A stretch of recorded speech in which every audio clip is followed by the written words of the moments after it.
Nah, guys, kembali lagi di channel Aprisitorus, di mana channel ini akan memberikan diri kamu suatu informasi baik dari pekerjaan, asmara, keuangan, serta kehidupan diri kamu secara general. Sebelum saya memberikan suatu informasi dari berbagai aspek yang barusan saya katakan tadi, saya juga mengingatkan kepada teman-teman, informasi yang saya berikan terhadap diri kamu bukan suatu acuan untuk kamu ambil dan untuk kamu terima.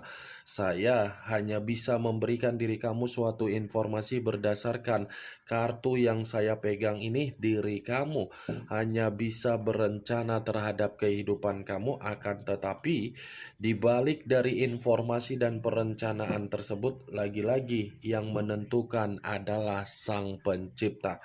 Sebelum saya mengambil satu persatu kartu yang saya pegang ini secara acak, saya juga mengingatkan kepada teman-teman apabila ketemu dengan channel saya agar menekan tombol subscribe-nya dan menyalakan loncengnya supaya next video saya lebih semangat untuk memberikan suatu informasi baik terhadap kondisi energi kamu, manusia yang selama ini kamu prioritaskan, serta pihak ketiganya.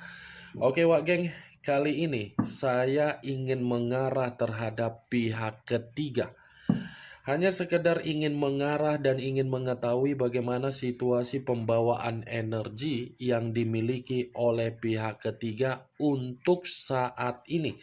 Apa yang dipikirkan, apa yang dirasakan, dan apa yang ingin disampaikan oleh kartu yang saya pegang ini. Kita langsung saja. Saya akan mengambil beberapa kartu, di mana kartu yang akan saya ambil nanti bisa saja bersifat resonate, bisa saja tidak bersifat resonate.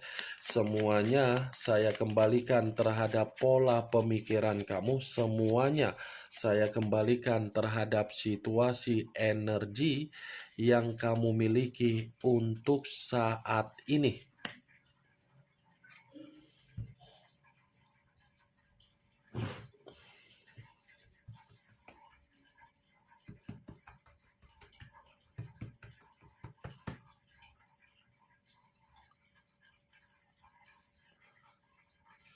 Muncul kartu ini.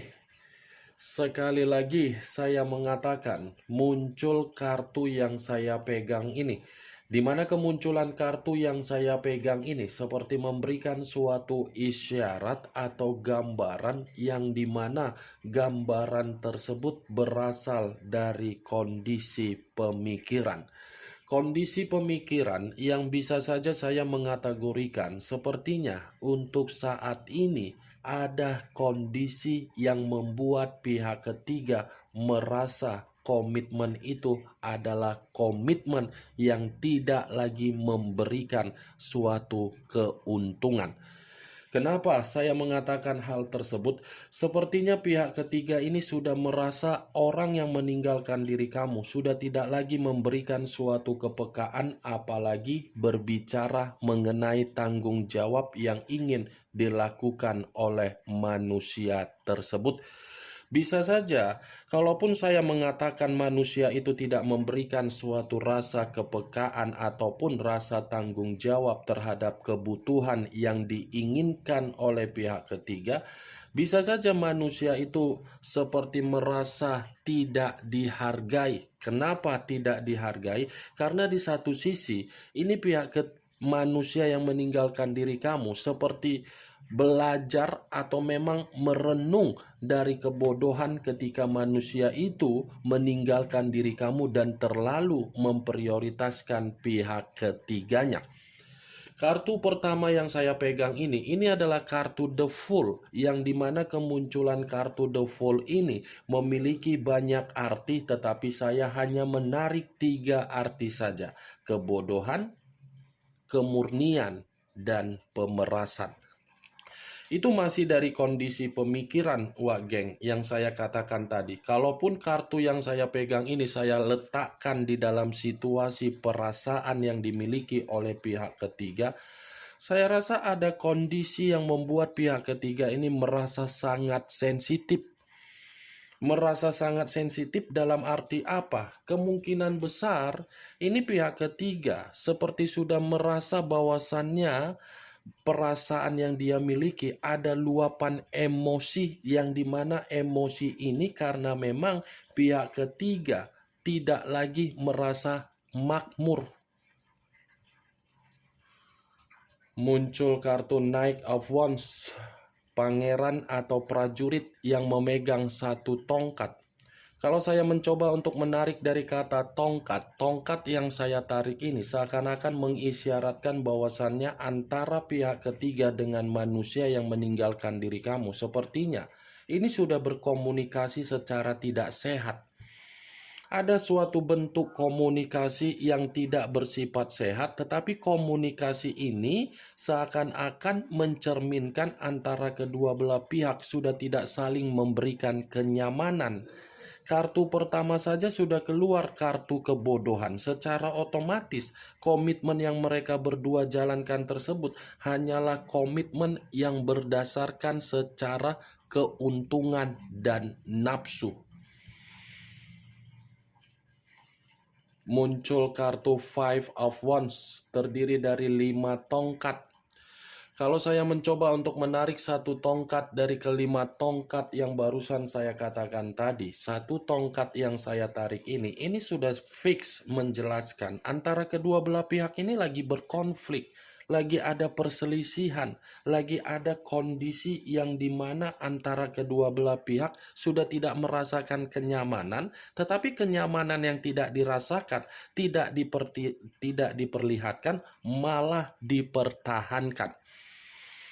Saya mengakui, Wak Geng, komitmen itu masih berjalan. Tetapi apa yang dijalankan di dalam komitmen tersebut selalu ada timbul berbagai masalah, tetapi masalah ini seakan-akan manusia yang meninggalkan diri kamu sudah merasa lelah, tetapi sulit untuk meninggalkan. Nih, kamu bisa melihat sendiri. 5 tongkat, posisi tongkatnya bagaimana? Pertengkaran, merebutkan satu tongkat demi kemenangan, tetapi kemenangan yang direbut itu adalah suatu kebodohan ketika meninggalkan diri kamu. Muncul kartu Four of Swords, terdiri dari 4 pedang. Kalau saya mencoba untuk menarik satu pedang dari keempat pedang yang barusan saya katakan tadi, satu pedang yang saya tarik ini lagi-lagi seperti menggambarkan situasi pihak ketiga, seperti situasi yang penuh dengan frustasi. Ada kondisi yang benar-benar membuat pihak ketiga ini merasa frustasi, tetapi di balik dari kata frustasi, ini di awal pihak ketiga sudah mendapatkan apa yang menjadi keuntungan yang diinginkan. Itulah kehebatan dari pihak ketiga. Dia merasa untuk saat ini komitmen itu sudah memberikan frustasi. Tetapi sebelum frustasi tersebut muncul, ini pihak ketiga memeras manusia yang meninggalkan diri kamu. Memeras dalam arti apa? Ya manusia itu kan hanya menikmati nafsu. Setelah nafsu yang dinikmati, itu adalah gambaran kebodohan yang dituangkan oleh manusia tersebut. Saya berbicara seperti ini bukan berarti saya ingin menyudutkan atau menghakimi pihak ketiga, bukan. Tetapi saya mencoba untuk memposisikan antara kedua belah pihak ini.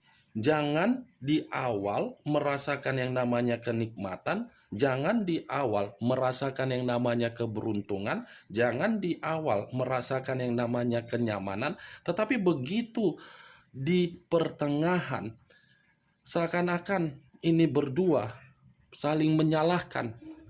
Nih Dewa Geng, kartu pertama muncul kartu kebodohan. Sudah cukup jelas kebodohan itulah yang tergambar di dalam komitmen mereka berdua yang memberikan resiko atau dampak yang tidak ada kebahagiaan. Muncul kartu Page of Swords, kartu pedang yang keluar. Kalau saya mencoba untuk menarik dari kata pedang, pedang yang saya tarik ini, lagi-lagi saya akan mengatakan ada kemanipulatifan yang terjadi di dalam komitmen mereka berdua.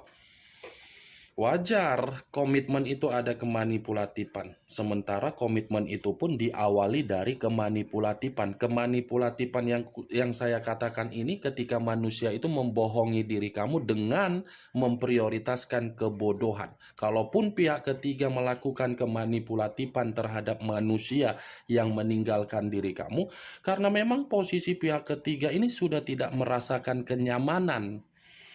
Tidak ada kenyamanan yang sedang dirasakan oleh pihak ketiga, ya, Wak Geng. Tidak ada, sekalipun memang pihak ketiga yang melakukan kemanipulatifan. Tetapi kalau saya lempar balikan perkataan yang barusan saya katakan tadi, kalau seandainya manusia yang meninggalkan diri kamu melakukan kemanipulatifan terhadap pihak ketiganya, karena memang manusia itu sudah merasa hubungan mereka berdua sudah bersifat hambar, penuh dengan perselisihan, penuh dengan kefrustasian.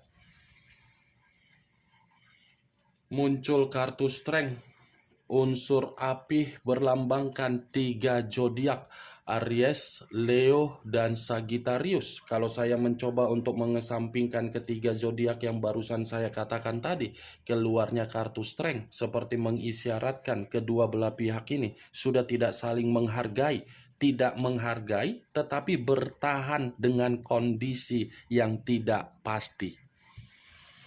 Strength loh, masih ada sisi kemanipulatifan yang dimana kemanipulatifan ini ada kaitannya dengan karakter kedua belah pihak. Kenapa saya berbicara ada kaitannya dengan karakter? Karena sama-sama memiliki jiwa berpetualang, sama-sama memiliki jiwa kebebasan, sama-sama memiliki jiwa semakin dilarang, semakin dilakukan. Itu dia, Wak, karakter kedua belah pihak. Sekali dilarang, semakin dibuat. Itu dia. Muncul kartu unsur air, berlambangkan 3 zodiak, Pisces, Cancer, dan Scorpio. Kalau saya mencoba untuk mengesampingkan ketiga zodiak yang barusan saya katakan tadi, keluarnya kartu unsur air ini seperti mengategorikan bahwasannya kedua belah pihak ini sudah saling sensitif.